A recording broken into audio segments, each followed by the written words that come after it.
अध्याय 120 क्या एक उत्सव समारोह आयोजित करके साधारण प्रतिभाओं को पुरस्कृत किया जाए। सिस्टम रिवॉर्ड्स में देरी होने के बावजूद भी प्राप्त हो गए। जियांग येचेन ने बिना किसी झिझक के सीधे एडवांस गिफ्ट पैकेज खोल दिया। मेजबान को बधाई हो जिन्होंने सुपर टैलेंट सेलिब्रेशन बैंक्वेट और 10 मिलियन फंड्स हासिल किए हैं। उत्सव भोज। पिछली बार जब स्टारफायर टीम ने फीनिक्स टीम को हराया था तो उन्हें एक सेलिब्रेशन बैंक्वेट पैकेज भी मिला था जिससे और मानसिक ऊर्जा में वृद्धि हो सकती थी। ऊपरी सीमा। क्या ये भी? उसने परिचय पर क्लिक किया। सुपर टैलेंट सेलिब्रेशन बैंक्वेट में भाग लेने वाले मार्शल आर्टिस्ट को यादृच्छिक रूप से एक स्थायी सुपर टैलेंट प्राप्त हो सकता है जैसे कि कल्टीवेट स्पीड जोड़ 5% कल्टीवेशन टेक्निक कम्प्रीहेंशन स्पीड जोड़ 30% आदि। नोट उपभोग्य वस्तुएं आप स्वयं व्यवस्थित कर सकते हैं। मेजबान को चिंता करने की कोई आवश्यकता नहीं है, बस आनंद लें। सीमा 5 लोग प्रश्नवाचक चिन्ह। जियांग येचेन ने मन ही मन भरी सिस्टम के पुरस्कार दिन ब दिन और भी ज्यादा अकल्पनीय होते जा रहे थे। स्थायी साधना गति जोड़ 5% साधना तकनीक समझने की गति। ये पूरी तरह से एक स्थायी लाभ था। ये सुधार शायद उच्च स्तर के मार्शल आर्टिस्टों के लिए उतना स्पष्ट न हो जिन्हें एक दायरे को पार करने में 1 या 2 साल लग जाते हैं, लेकिन निम्न स्तर के मार्शल आर्टिस्टों के लिए यह एक अविश्वसनीय रूप से महत्वपूर्ण सुधार था। सैन्य जिले में इंटर्नशिप के दौरान नए रंग रूटों को समूह में नियुक्त किया जाएगा जो बिल्कुल सही है। एक समूह में आमतौर पर 5 से 6 लोग होते हैं जिनका प्रबंधन एक समूह नेता द्वारा किया जाता है जो दैनिक प्रशिक्षण की देखरेख करने और नए रंग रूटों के मिशन का नेतृत्व करने के लिए जिम्मेदार होता है। उस समय सुपर टैलेंट हासिल कर चुके तान लुआंग और चू शिनचेन मजबूत बनने के लिए कड़ी मेहनत करते थे और वो सिर्फ समूह का नेता बनकर आराम से जीत हासिल कर सकता था। क्या ये एकदम सही नहीं होता? आप सभी अच्छे भाई हैं, आपको सुपर टैलेंट देना और मुझे अधिक आराम से जीने देना कोई बड़ी बात नहीं होनी चाहिए, है ना? जियांग येचेन ने दूसरी तरफ खड़े तान लुआंग और चू शिनचेन को कुछ गंभीर भाव से देखा। पिताजी, मैंने चैंपियनशिप जीत ली, है ना कमाल? तान लुआंग ने ट्रॉफी को गले लगाया और उसे तान वूजी को दिखाया। बाद वाले ने बस हल्के से गुनगुनाया और फिर कहा, मैं असल में नहीं चाहता था कि तुम इंटर्नशिप के लिए सैन्य जिले में जाओ, बल्कि सीधे पारिवारिक व्यवसाय को संभालो। लेकिन तुम्हारे प्रदर्शन से पिताजी बहुत संतुष्ट हुए। जियांग येचेन का अनुसरण करो और मार्शल आर्टिस्ट के मार्ग पर सही ढंग से चलो। जब तान वूजी ने जियांग येचेन का जिक्र किया तो उनका लहजा थोड़ा गंभीर हो गया। अपने बेटे को जिसके बारे में उन्हें कभी कोई उम्मीद नहीं थी, एक मार्शल आर्टिस्ट के रूप में प्रशिक्षित करने में सक्षम होना। 2 महीने में ही प्रतिभा का धनी बन चुके जियांग येचेन लिटिल ड्रैगन के संरक्षक थे। चिंता मत करो पिताजी, मैं भाई येचेन के पैर से बिल्कुल वैसे ही कस चिपक जाऊंगा जैसे आप उस समय मां के पैर से चिपके हुए थे, तान लुआंग ने उत्साह से कहा। बचपन से लेकर वयस्कता तक ये पहली बार था जब उनके पिता ने उन्हें इस तरह से स्वीकार किया था। तान वूजी, ये वास्तव में उनका जैविक पुत्र था। दूसरी ओर चू निंगफेंग ने संतुष्टि भरी मुस्कान के साथ अपने बेटे को देखा और कहा, इन 2 महीनों में तुमने बहुत अच्छी प्रगति की है और परिवार तुम्हारे प्रदर्शन से बहुत संतुष्ट है। इस दौरान आपको जो अनुभव हुए उनके बारे में पिताजी को बताएं। चू शिनचेन मुस्कुराया और सिर हिलाते हुए बोला, मैं तो बस एक मेहनती इंसान हूं। जियांग येचेन ने मुझे जीतने का मौका दिया। इस दौरान जियांग येचेन की साधना तकनीक, औषधीय गोलियों और त्वरण के बिना विकसित करना गठन स्टारफायर टीम आज तक जीवित नहीं रह पाती। ये सुनकर चू निंगफेंग ने अपना सिर थोड़ा सा घुमाया और जियांग येचेन की ओर देखा। येचेन एक बहुत ही प्रतिभाशाली बच्चा है। सैन्य जिले में इंटर्नशिप कुछ ही दिनों में शुरू होने वाली है। मैं आप सभी के लिए एक साथ रहने की व्यवस्था करूंगा ताकि आप पर नजर रखने के लिए कोई परिचित व्यक्ति मौजूद रहे। ठीक है, चू शिनचेन ने सिर हिलाया। धीरे-धीरे उसे एहसास हुआ कि वह स्टारफायर टीम को छोड़ने के लिए थोड़ा अनिच्छुक था। इसी बीच ली जेन और नींद के देवता खिड़की की चौखट पर बैठे हुए प्रतियोगिता जीतने वाले और अपने परिवारों से मान्यता और प्रोत्साहन प्राप्त करने वाले 4 लोगों को देख रहे थे। उनकी आंखों में लालसा भरी हुई थी। नींद के देवता, आपका परिवार कहां है? मैंने आपको उनके बारे में कभी बात करते नहीं सुना, ली जेन ने अचानक पूछा। नींद के देवता एक पल के लिए थम गए, उनके होठों पर एक कड़वी मुस्कान आ गई। मुझे नहीं पता। तो फिर तुम मुझसे बेहतर स्थिति में हो, ली जेन ने आत्मनिंदा करते हुए हल्के से हंसते हुए कहा, मेरा परिवार याओ राक्षस के प्रकोप में मारा गया, शायद मैं उन्हें इस जीवन में फिर कभी नहीं देख पाऊंगा। कभी-कभी मुझे इन बच्चों से ईर्ष्या होती है, लेकिन जैसे-जैसे मैं बड़ी होती गई, मैंने चीजों को जाने देना सीख लिया है। नींद के देवता की आंखें झपकी और उन्होंने अपने हाथ फैलाए। जाने दूं, लेकिन मैं अपने प्रियजनों के खून से सने हाथों को नहीं छोड़ सकता। इतना उदास मत हो, भविष्य में अगर मुझे मौका मिला तो मैं तुम्हें तुम्हारा परिवार ढूंढने में मदद करूंगा। अभी तो हमने चैंपियनशिप जीत ली है, तो चलो आज रात जश्न की दावत में खूब पीते हैं। ली जेन ने नींद के देवता के कंधे पर थपथपाकर उन्हें सांत्वना दी। नींद के देवता के थके हुए चेहरे पर एक मुस्कान आ गई। मैं पी नहीं सकता। अगर मैं नशे में हो गया तो मैं खुद पर काबू नहीं रख पाऊंगा। मैं एक घूंट पी लूंगा। ठीक है। ली जेन ने उसे समझाने की कोशिश नहीं की क्योंकि अखाड़े के बाहर समान अनुभवों के कारण उसे नींद के देवता के साथ अधिक आपसी समझ महसूस हो रही थी। झेंगलिन, जियांग डोंगमियांग के झोउ परिवार के साथ हुए लेन-देन के सबूतों की जांच करो और जियांग परिवार के पारिवारिक नियमों के अनुसार उसका न्याय करो। सफेद बालों वाले जियांग किशिन ने निर्देश देते हुए बोलना शुरू किया। सोने के फ्रेम वाले चश्मे पहने और परिष्कृत दिख रहे जियांग जेंगलिन ने भौहें चढ़ाते हुए कहा, महाराज आप और मैं दोनों ही कुलपति के स्वभाव को जानते हैं, वे अपने रिश्तेदारों को बहुत महत्व देते हैं। इसके अलावा कुलपिता को जियांग डोंगमियांग के झोउ परिवार के साथ संबंधों के बारे में पता न होना असंभव है। हमें इस बारे में चिंता क्यों करनी चाहिए? जियांग किशिन ने सिर हिलाते हुए कहा, कुलपति केवल अपने रिश्तेदारों के प्रति निर्णायक हैं, इसका मतलब यह नहीं है कि वो जियांग डोंगमियांग से निपटना नहीं चाहते। आपने अभी-अभी मैच देखा, जियांग डोंगमियांग के झोउ परिवार के साथ स्पष्ट रूप से घनिष्ठ संबंध हैं। मुझे डर है कि अगर यह सिलसिला जारी रहा तो वह और भी कड़े कदम उठा सकता है। चूंकि कुलपति मत है तो आप पहले शेन कीवे के साथ इस पर निजी तौर पर चर्चा करें, जियांग डोंगमियांग को उसकी शक्ति से वंचित कर दे और फिर कुलपति के लौटने पर उसका न्याय करें। अंततः जियांग किशिन ने समझौता करना चुना। परिवार के कानूनी मुखिया जियांग जेंगलिन ने हल्के से सिर हिलाते हुए कहा, ठीक है। उसी समय झोउ परिवार में, जियांग डोंगमियांग तुम अभी मेरे पास क्यों आ रहे हो? अभी के अभी यहाँ से चले जाओ। जब बटलर ने झोउ मिंगयुआन को बताया कि जियांग डोंगमियांग मिलने आई है तो उसका गुस्सा तुरंत भड़क उठा। उसने हर चीज की सावधानीपूर्वक योजना बनाई थी, लेकिन सक्षम साथी खिलाड़ी ने उसे नीचे गिरा दिया, यहाँ तक कि प्रतिद्वंदी की ताकत का भी पता नहीं लगाया। भाई झोउ, इतना गुस्सा मत कीजिए, बैठिए और धीरे-धीरे बात करते हैं। हमारी योजना में एक मोड़ जरूर आएगा, जियांग डोंगमियांग ने बिना किसी नाराजगी के कहा। झोउ मिंगयुआन ने व्यंग्य करते हुए कहा, परिवर्तन का मोड़? अब कौन सा परिवर्तन का मोड़ हो सकता है? आप पहले ही घोषणा कर चुके हैं कि ली चैंपियन जियांग परिवार का उत्तराधिकारी होगा। अब इसमें निर्णायक मोड़ क्या हो सकता है? जियांग डोंगमियांग, मैंने तुमसे कहा था, अगर हम हार गए तो तुम्हारा अधिकार जियांग परिवार के कानूनी मुखिया के हाथ में चला जाएगा। देखते हैं क्या होता है। बोलने के बाद झोउ मिंगयुआन उठकर जाने लगे, उन्हें विनाशकारी नीति की कोई चिंता नहीं थी। आखिरकार झोउ परिवार और जियांग परिवार व्यापार जगत में पहले से ही एक दूसरे के विरोधी थे और जियांग डोंगमियांग की निजी मिलीभगत का झोउ परिवार पर बहुत कम प्रभाव पड़ेगा। लेकिन इसका जियांग डोंगमियांग पर महत्वपूर्ण प्रभाव पड़ेगा। जैसा कि उम्मीद थी, ये शब्द सुनते ही जियांग डोंगमियांग का चेहरा तुरंत गुस्से से लाल हो गया। लेकिन फिर भी उसने संकोच से कहा, भाई झोउ, सैन्य जिले की इंटर्नशिप 5 दिनों में है। हुआशिया के उच्च अधिकारियों ने इस वर्ष की सैन्य जिले की इंटर्नशिप के लिए बेहद सख्त नियम बनाए हैं और किसी को भी इससे बचने की अनुमति नहीं है। तो जियांग येचेन निश्चित रूप से भाग लेगा। अगर वह सैन्य जिले में किसी याओ जानवर के मुंह में मर जाता है तो क्या हमारी योजना उसे पुनर्जीवित नहीं कर पाएगी? हम। ये सुनकर झोउ मिंगयुआन के कदम थम गए और उसकी भौहें धीरे-धीरे सिकुड़ गईं। तुम्हारा साहस बढ़ता ही जा रहा है। क्या तुम्हें डर नहीं लगता कि जियांग जेंजिन इस मामले को अंत तक ले जाएगा? जियांग डोंगमियांग ने हल्के से सिर हिलाते हुए कहा, मैंने सुना है कि झोउ परिवार के युवा मालिक ने सैन्य जिले में मेजर का पद ग्रहण कर लिया है। बिना कोई सुराग छोड़े एक छोटी सी चाल चलना ठीक रहेगा। इसके अलावा मैंने सुना है कि झोउ परिवार के युवा मालिक सु युवती की बहुत प्रशंसा करते हैं। शायद इसलिए आप सु परिवार को अपने पक्ष में करने की कोशिश कर रहे हैं, है ना झोउ भाई? झोउ मिंगयुआन की आंखें थोड़ी सिकुड़ गईं और वह धीरे-धीरे मुड़कर जियांग डोंगमियांग के सामने वापस बैठ गया। ठीक है, तो मैं आखिरी बार तुम पर भरोसा करूंगा। हालांकि इस बार मैं भाग नहीं लूंगा, इसकी जिम्मेदारी तुम्हारी ही होगी। जियांग डोंगमियांग के होंठ ऊपर की ओर मुड़े। ठीक है, जियांग येचेन की 5वें स्तर की शक्ति के साथ उसे याओ जानवर के हाथों मरवाना आसान होगा। इस तरह जियांग परिवार का उत्तराधिकारी केवल फैंगर ही हो सकता है। अध्याय 121 उत्सव भोज समाप्त होता है और सोए हुए देवता टीम को छोड़कर चले जाते हैं। एक आलीशान विला के अंदर रात का समय। वाह भाई ये चेन, आप तो बड़े ही विचारशील हैं, आपने तो उत्सव भोज की व्यवस्था भी कर दी है। गुलाबी रंग की पोशाक पहने प्यारी और जीवन सूर्य ने विला के मुख्य हॉल में शानदार सजावट को देखा, उनके चेहरे पर अपार आश्चर्य के भाव थे। अंकल ले, नींद के देवता और अन्य लोगों ने भी आश्चर्य के भाव दिखाए, क्योंकि इस समय विला का मुख्य हॉल अपने सामान्य स्वरूप से बिल्कुल अलग था। ऊंची मेहराबदार छत से सुनहरे रंग के क्रिस्टल के झूमर लटक रहे थे, जो विला के मुख्य हॉल को अंबर की तरह पारदर्शी रोशनी से जगमगा रहे थे। उन 6 लोगों के सामने की दीवार पर सुनहरे त्रिआयामी अक्षरों में स्टारफायर टीम चैंपियंस शब्द लिखे हुए थे। नीचे धूप में उनकी प्रशिक्षण और प्रतियोगिताओं में उनकी जीत की दर्जनों तस्वीरें बिखरी हुई और टांगी हुई थी। यही वह खास जगह थी जिसने उन्हें सबसे ज्यादा प्रभावित किया, बाकी सब कुछ तो केवल भव्य ही कहा जा सकता था। ये किसी राजकीय भोज से भी कहीं अधिक भव्य और उत्कृष्ट था, जिससे यह विश्वास करना कठिन हो जाता है कि जियांग येचेन ने इसे तैयार करने में कितना विचार विमर्श किया था। भाई येचेन, आप तो मुझे रुला ही रहे हैं, आपने इसमें इतनी मेहनत क्यों की? तांग लॉन तस्वीरों से भरी दीवार के पास गया, इतना भावुक हो गया कि उसने अपने कपड़े से अपनी आंखें पोंछ लीं। ओह, जियांग येचेन को इस पर थोड़ी शर्मिंदगी महसूस हुई। दरअसल ये सब सुपर टैलेंट सेलिब्रेशन बैंक्वेट द्वारा ही आयोजित किया गया था और इसका उसे कोई लेना देना नहीं था। लेकिन उन्हें ये स्वीकार करना पड़ा कि सिस्टम वास्तव में कुशल था, उन्होंने इस उत्सव भोज को कुरियन दिए। भाई येचेन, भविष्य में इन चीजों को संभालने दीजिए, इतने भव्य और शानदार भोज का आयोजन करना बहुत थका देने वाला काम होगा, है ना? सु लिन्यू ने उसका हाथ पकड़ लिया और चिंता भरी नजरों से उसकी ओर देखने लगी। जियांग येचेन मुस्कुराया और बोला, अगर मैं इसे तुम्हारे भरोसे छोड़ दूं तो क्या तुम थक नहीं जाओगे? नहीं, मैं ऐसा नहीं करूंगी, यह आपकी मंगेतर होने के नाते मेरी जिम्मेदारी है। आगे चलकर भाई येचेन की जिम्मेदारी होगी कि वे आकर्षक और सुंदर दिखें और मैं छोटी-मोटी बातों को संभाल लूंगी। सु लिन्यू ने दृढ़ निश्चय दिखाते हुए कहा। उद्धरण चिन्ह डॉट डॉट डॉट उद्धरण चिन्ह। जियांग येचेन असहाय दिख रही थी, ज्यादातर महिलाएं चाहती हैं कि पुरुष उनका सहारा बने, लेकिन ये लड़की सु लिन्यू हमेशा उसके लिए कुछ न कुछ करना चाहती थी। कैप्टन, क्या आप अभी थोड़े भावुक नहीं हो रहे हैं? तांग लॉन ने मजाक में कहा। सिम। सु लिन्यू पहले तो चौंक गई, फिर मुस्कुराते हुए उसने मन ही मन बुदबुदाया, तो भाई येचेन और मेरे बीच हमारे रिश्ते की एक और परत है, ये भी काफी अच्छा लगता है। तांग लॉन, चू शिनचेन और अन्य। जियांग येचेन के होंठ हल्के से फड़क उठे, इस लड़की के विचार कभी भी सामान्य व्यक्ति के विचारों से अलग थे। ये किसी के प्रति आकर्षित होने का संकेत नहीं है, उसकी बकवास पर ध्यान मत दो। सु लिन्यू ने उत्सुकता से पूछा, तो फिर इसे क्या कहते हैं? एक सच्चा प्रेम योद्धा, जियांग येचेन ने सुधार किया। ये सुनकर सु लिन्यू की आंखें चमक उठी, ये नाम अच्छा लगता है, तो अब से मैं भाई येचेन की शुद्ध प्रेम योद्धा बनूंगी। जियांग येचेन ने हंसते हुए सु लिन्यू की गाल पर चुटकी काटी। तांग लॉन और बाकी लोग ईर्ष्या भरी नजरों से देखने से खुद को रोक नहीं पाए। सच कहूं तो सु परिवार की युवा लड़की, जो बिल्कुल भी नखरे वाली नहीं है और इतनी समर्पित है। शुद्ध प्रेम, 100 वर्षों में एक दुर्लभ खोज। वे 6 लोग टहलते हुए उत्सव भोज के लिए सिस्टम द्वारा तैयार किए गए लेआउट की प्रशंसा करते हुए अंत में भोजन की मेज पर एक साथ बैठ गए। मध्य चीन के शीर्ष निजी शेफ द्वारा तैयार किए गए व्यंजनों की मनमोहक सुगंध पूरे हॉल में फैल गई। चांदी के ढक्कन के नीचे रखा हुआ पैन से फूल रास जली हुई सुगंध बिखेर रहा था। ठंडे व्यंजनों वाले क्षेत्र में ठंडे किंग के पैर छोटे पहाड़ों की तरह ढेर लगे हुए थे। इस भव्य दृश्य ने शीर्ष परिवारों से आने वाले तांग लॉन और चू शिनचेन को भी आश्चर्यचकित कर दिया। नींद के देवता और ले जेन ने मन ही मन कहा, ये तो प्राचीन सम्राटों के भोजन से भी बेहतर था। बॉस से यही उम्मीद थी, वो अमीर है। शर्माओ मत, खाओ, आप सभी के प्रयासों के बिना स्टारफायर चैंपियनशिप नहीं जीत पाती। जियांग येचेन ने नौकरानी द्वारा परोसी गई लाल शराब की बोतल उठाई और मुस्कुराते हुए बोली। पांचों ने अपने गिलास उठाए और खड़े हो गए। 2 महीने की कड़ी मेहनत के बाद हासिल की गई जीत का जश्न मनाने के लिए उन्होंने गिलासों को आपस में टकराया। हे लिटिल लॉन, अब तुम्हें पता चल गया होगा कि तुम्हारे अंकल ले कितने कमाल के हैं, है ना? पल भर में मार्शल किंग बन जाना, है ना अद्भुत? ले जेन ने शराब के कुछ घूंट लिए, उसका चेहरा लाल हो गया और वह शेखी बधाने लगा। तांग लॉन ने अपना गिलास उठाया और कहा, अंकल ले, आपको नहीं पता, जब आपने मार्शल किंग का दर्जा हासिल किया तो आप सचमुच शानदार थे। हालांकि तुम अभी नींद के देवता जितने आकर्षक नहीं हो। ले जेन को शराब का असर महसूस हुआ, लेकिन कुछ देर सोचने के बाद वह इसे नकार नहीं सका। इससे सब लोग हंसने लगे। ठीक है, हमारी जीत का जश्न मनाने के लिए इस कप्तान ने आप सभी के लिए उपहार तैयार किए हैं। सु लिन्यू खड़ी हुई, अपने पास से 5 फोटो एल्बम निकाले और उन्हें उनके सामने रख दिया। उनकी आंखें जिज्ञासा से भर उठी और उन्होंने एल्बम खोल दिए। अंदर स्टारफायर के गठन से लेकर चैंपियनशिप जीतने तक की तस्वीरें थीं, जिनमें से हर एक उनके दिलों में एक यादगार पल था। नींद के देवता ने धीरे-धीरे पन्ने पलटे, मानो उस क्षण उनकी नींद गायब हो गई, वे अतीत की यादों में डूब गए। वाह कप्तान जी, आपका उपहार तो वाकई यादगार है, मैं इसे हमेशा सहेज कर रखूंगा। तांग लॉन ने अपने गोल मटोल चेहरे से एल्बम को रगड़ा। चू शिनचेन की आंखों में एक अजीब सी चमक आ गई और उसने हल्के से सिर हिलाया। दूसरी ओर ले जेन अपेक्षाकृत शांत थी, उसने बस इसे सावधानीपूर्वक एक तरफ रख दिया। जियांग येचेन मुस्कुराए बिना नहीं रह सका, उपहार देने के मामले में सु लिन्यू वाकई एक पेशेवर थी। एक साधारण सा फोटो एल्बम भी लोगों को बेहद भावुक कर सकता है। उसने एल्बम के पन्ने पलटे, उसके होंठ धीरे-धीरे ऊपर की ओर मुड़ने लगे। उत्सव भोज का समापन भी इसी सौहार्दपूर्ण वातावरण में हुआ। भाई येचेन, अंकल ले ने बहुत ज्यादा शराब पी ली है, हम पहले उन्हें बेस पर वापस ले जाएंगे। तांग लॉन और चू शिनचेन ने शर्म से लाल हुए अंकल ले को सहारा दिया और जियांग येचेन को विदाई दी। ठीक है, लेकिन जब वह कल सुबह उठे तो उसे कहना कि वह मुझसे मिलने आए। जियांग येचेन ने सिर हिलाया। प्रतियोगिता से पहले उसने ले जेन से जो वादा किया था, यानी उसकी बांह को ठीक करना, अब उसे पूरा करने का समय आ गया था। समझ गया, तांग लॉन ने ओके का इशारा किया और विला से निकल गया। उन तीनों के जाते ही अंकल फैन जल्दी से प्रकट हुए और बताया, युवा स्वामी तांग परिवार के मुखिया यहाँ हैं। जियांग येचेन ने समय देखते हुए थोड़ा सा माथा सिकुड़ा, रात काफी ढल चुकी थी, उसे वाकई जल्दी थी। उसे अंदर आने दें। उसने नींद के देवता की ओर देखा, जो निगाहों से फोटो एल्बम को घूर रहा था और दिल से आह भरी। भाई येचेन, क्या हुआ? सु लिन्यू ने मानो उसकी भावनाओं को भांप लिया था। जियांग येचेन की आंखों में एक चमक आई, नींद के देवता जा रहे हैं अपने लिए उपयुक्त जगह पर, चलो उन्हें विदा करते हैं। सु लिन्यू चौंक गई, उसे याद आया कि नींद के देवता ने छठे स्तर पर ही विधि को समझ लिया था, इसलिए उसे धीरे-धीरे भाई येचेन की बातें समझ आने लगी। ठीक है, उसने अपने लाल होठों को काटते हुए कहा। कुछ ही देर में तांग मुझे अपनी उंगली पर अंगूठी घुमाते हुए अंदर आए और बोले, येचेन, उत्सव भोज समाप्त हो गया है, मैं नींद के देवता को दिव्य युद्ध विभाग ले जाने आया हूं। जियांग येचेन ने हल्के से सिर हिलाया। फाइनल के दौरान हालांकि नींद का देवता होश में रह सकता था, लेकिन वह अपनी शक्तिशाली विधि शक्ति को नियंत्रित नहीं कर सका। शायद तांग द्वारा उल्लिखित दिव्य युद्ध विभाग उनकी मदद कर सकता है। इसके अलावा नींद के देवता की विधि की समझ विभिन्न परिवारों के लोगों को पहले से ही ज्ञात थी और निस्संदेह वह कई लोगों के निशाने पर होंगे। वह हमेशा नींद के देवता के साथ नहीं रह सकता था, राज्य द्वारा नियंत्रित होना भी उसके लिए एक प्रकार की सुरक्षा थी। क्या मैं दिव्य युद्ध विभाग के बारे में जानकारी मांग सकता हूं? उसने पूछा। तांग ने कुछ देर सोचा और फिर कहा, ये वशिया का राष्ट्रीय रहस्य है, मैं आपको केवल इतना ही बता सकता हूं कि केवल गॉड कॉन्ट्रैक्टर ही डिवाइन वॉर डिपार्टमेंट में प्रवेश कर सकता है, जिसका मतलब है कि अन्य गॉड कॉन्ट्रैक्टर भी हैं। तांग ने सिर हिलाया और कुछ नहीं कहा। जियांग येचेन गहरी सोच में डूब गया, ऐसा प्रतीत हुआ कि पिछले जन्म में इस दुनिया के बारे में उसकी समझ अभी भी बहुत सही थी, जो केवल टीम प्रबंधन और प्रेम संबंधों पर केंद्रित थी। वह धीरे-धीरे बाद में और अधिक सीख जाएगा। मेन यान, अब जाने का समय हो गया है। तांग हॉल के प्रवेश द्वार पर खड़े होकर सख्ती से चिल्लाए। फोटो एल्बम को घूरते हुए नींद के देवता कांप उठे। थोड़ी देर बाद उन्होंने एल्बम बंद किया, खड़े हुए और आगे बढ़े। उसने कप्तान और बॉस की ओर देखा, उसकी नाक में हल्की सी जलन हो रही थी। उन्हें स्टारफायर टीम से सचमुच बहुत प्यार था, ये 2 महीने उनके जीवन के सबसे अच्छे पल थे। स्टारफायर उसके साथ फीनिक्स टीम जैसा व्यवहार नहीं करेगी, उसे एक ऐसे राक्षस के रूप में नहीं देखेगी जो सोते समय हत्या करता है और उससे दूर रहता है। इसके बजाय वे ऐसे टीम के साथी थे जो एक दूसरे को प्रोत्साहित करते थे और साथ मिलकर प्रतियोगिताएं जीतते थे। वह रुकना चाहता था, लेकिन वह इस खूबसूरत बंधन को तोड़ना नहीं चाहता था क्योंकि वह उस रहस्यमय शक्ति को नियंत्रित नहीं कर सकता था। बॉस, कैप्टन, मेरा नाम मेन यान है, मेन का अर्थ है सपना और यान का अर्थ है दावत।